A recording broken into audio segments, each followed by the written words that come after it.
Ladies and gentlemen, there is a big news about Forest City in Johor, and they are thinking of changing it into a casino resort. That's going to have serious implication, not just to Singapore, but also to the environment in Johor Bahru. So is this true or not? How do we end up here? Let's watch on, shall we? So today, the biggest news is about Forest City. Now, some of you may not know Forest City. I'm going to explain to you what Forest City is about, but most of us know that this is actually the biggest ghost city probably in Southeast Asia. And right now, Malaysia is going to have some great plans to revitalize it. And one of the plans they are looking at right now is to make it into a casino resort. Now, this is going to be a big news. So let's watch on, shall we? Now, Forest City, what is it supposed to be? Well, it is a $100 billion luxury development. Now, $100 billion is a huge amount of money. It was first launched in 2016 by then the property developer in China. Is the largest property developer called Country Garden. I don't know how this is ever linked to the Belt and Road Initiative. It's probably just capitalizing on this thing, but it was then marketed as a mega project. The biggest buyers then were not Malaysians, were not Singaporeans. They was meant to be Chinese buyers, and they actually have reclaimed lands, to be done by 2035 to have a population of 700,000 people. And it was a big project. Everybody were talking about it. Even our ex-presidential candidate Tan Kim Lian has 2 units in Country Garden as well. So according to the plan, these were some of the pictures, and this is meant to be a green and smart futuristic city. Look at how beautiful it was, and you not just have interesting development. You also have country resort, beaches. It's really a nice place. They have when you do something from scratch, you reclaim the land and build everything from scratch. You can design it into anything you want, right? Well, you can design it, but 人算不如天算, meaning that you man has his plans, but God decide his ways. So guess what happened? Well, unfortunately, it became a ghost city. And there are many videos online that talk about it. It is a very, very seriously run down place right now. The whole place almost have very few businesses. It's just, overgrown with vegetations, rubbish all over, just empty city. And if you look in the night itself, you see very few units actually light up. So it's a very sad stage for a mega project. So if you drive down the second link, you see on your left, that's huge development over there, huge development. And such a huge development has almost nobody inside. And it's going to be very sad, right? So how did this ever happen, right? How did this great dream become such a nightmare?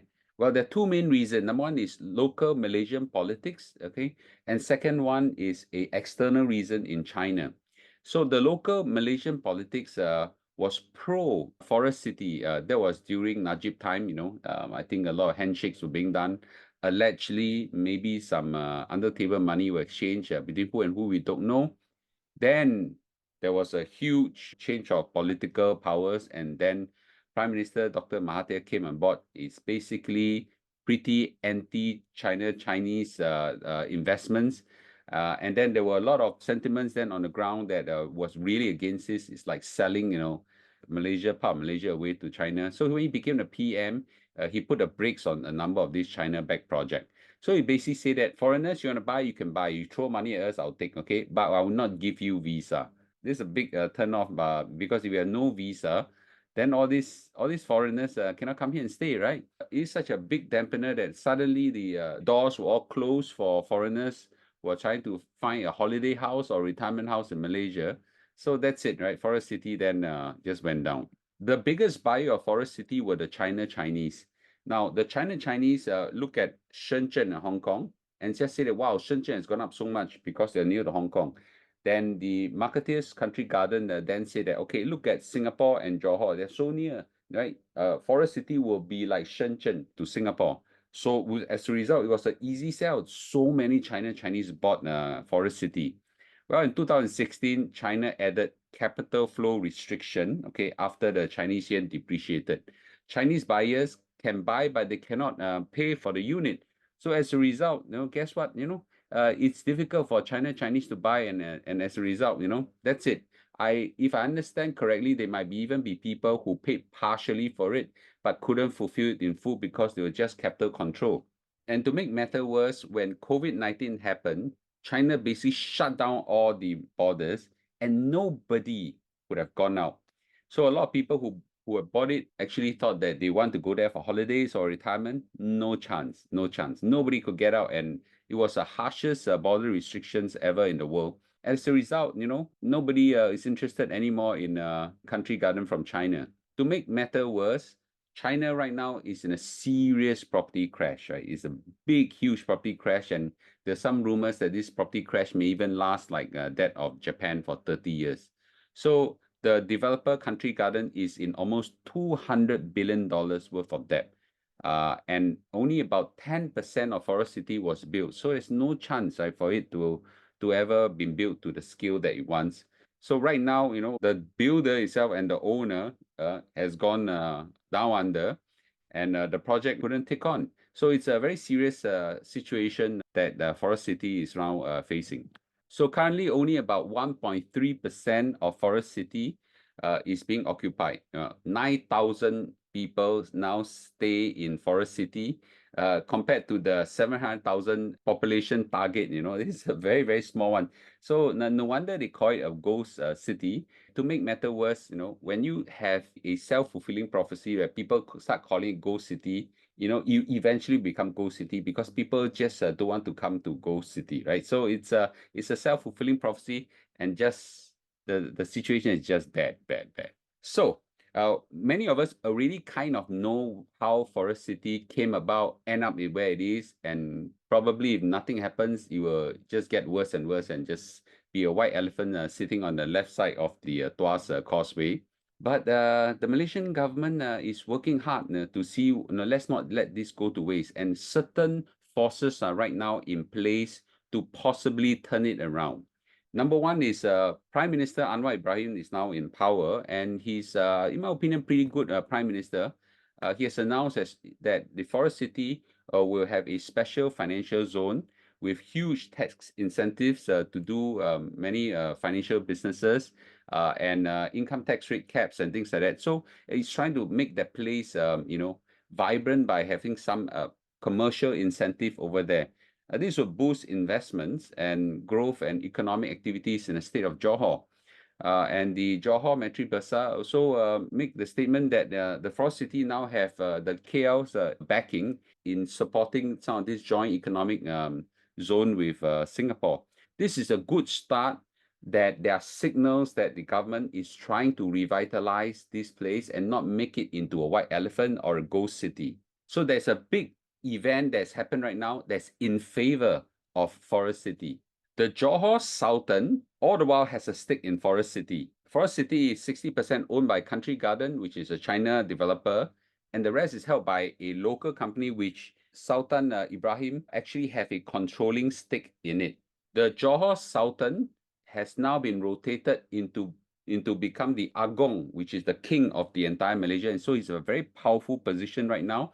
He's sworn in as the 17th king of Malaysia, and he now has quite a lot of say, and I think he's going to push for a lot of activities to make sure that Forest City has a chance to be revitalized. So first of all, the Sultan wants to revive the high-speed rail project with Singapore. Okay, the high-speed rail project is between Singapore and KL, and if this takes off, Singaporeans can go to KL in about 30 over minutes, and there will be a stop in Forest City. Now, if that will happen, Forest City will boom town, right? So this is a idea that the Sultan have. Let's hope that this takes off so that we all can go to KL as fast as we can go to JB through cars and past the traffic jams, right? The biggest and the latest rumor is that Forest City right now is exploring the plan that it could be a casino, right? So Malaysia is now in early talks with a few key tycoons on opening,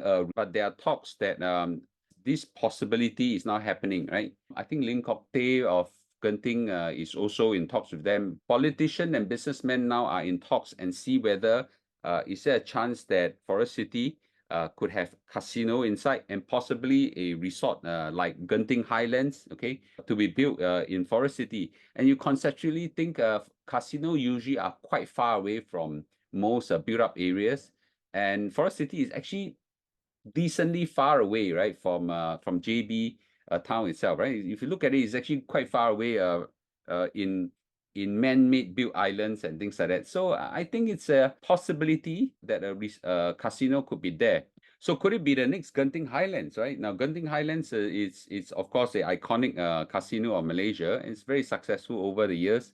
And if they have one in Johor Bahru, you know, it can attract a lot of businesses and revitalize the whole place. The first target crowd would be Singaporeans. Why? Because in Singapore, if you want to go to Marina Bay Sands and Resort World Sentosa, you have to pay a casino levy. So the casino are meant to tap tourist money and not meant to tap Singaporean money. But if Johor were to build one at the doorstep through the second causeway, you know, Singaporeans can just travel half an hour or so to this casino. So it's a huge market for Singaporeans who are big gamblers. In my humble opinion, you know, this would certainly take away some of the cruise businesses. There are lots of casino inside, and Singaporeans are just you know, big gamblers. If you look at all the Toto 4D and all the floating casino in a cruise and things like that. So it's going to take off in a big way if this were to happen. Well, I'm not encouraging gambling. Neither am I in favor or against this whole thing from taking place. I'm just reporting it as it is. If this were to take off, there's a huge economic and social implication, not just in Johor, property, economics, people, culture, but also has an impact to Singapore. So the first thing is, can Forest City Casino, if it ever takes off, challenge Resort World Sentosa and Marina Bay Sands? The answer is probably yes, to some extent, right? To some extent. But the Marina Bay Sands and Resort World Sentosa is not new to some of these challenges, right? We're going to have a lot of competition, possibly in Philippines, Thailand, maybe in Japan and things like that. So we know that competition is coming not just from possibly Johor, but these are other places, are real plans that are going to happen, right? So it is a real threat that's happening already. The Resort World Sentosa and Marina Bay Sands contribute, I think, no less than $10 billion to the economy of Singapore. And we need them to be strong. It contributes to peripheral businesses and things like that. So all these challenges will certainly be a huge threat to some of Singapore's tourism business. So Singapore do not want to be looked at just as two casino-centric business. I think what we have is now a leading tourism destination. So you speak to most of the tourists globally around the world, everybody loves Singapore, not just because of the two casino, but of course with the attraction and the modern world and the safe place that people would just love to come. So I think if we continue to strengthen our appeal as a world's leading tourism destination, I think we can take on the threat of Johor Bahru and especially Forest City Casino if ever happen. So for now, we don't know whether this is actually going to happen or not, because there's a statement that just came out that Prime Minister Anwar just said that no, this casino license in Forest City is a lie, right? I guess there are no smoke without fire. We don't know how this thing happened. It could be just, you know, rumors. It could be just news without any basis. But you know, if it ever happens, you know, Forest City could have a revitalization. I'm sure people are thinking about this. I'm sure in a big way people are thinking about this. But for sure, right now, Forest City has the attention of Kuala Lumpur, the Sultan, okay, and the Prime Minister to see what can be done to revitalize it, right? I also feel that, you know, Forest City is a big waste. I'm not a big believer of investment in that places, but you know, just seeing a white elephant there just makes my heart just feel you know, what a shame and what a big waste, right? Now, if this ever happen, okay, in a big way, then you know, the whole of Johor Bahru will even be more vibrant, right? But if this won't happen, you know, we just see how it goes, right? So anyway, this is just me reporting a very important development. We will watch this space closely and keep you updated. Thank you, and remember, like and subscribe our YouTube channel, and join us in our Telegram channel. I'll see you in a day or two. Bye bye.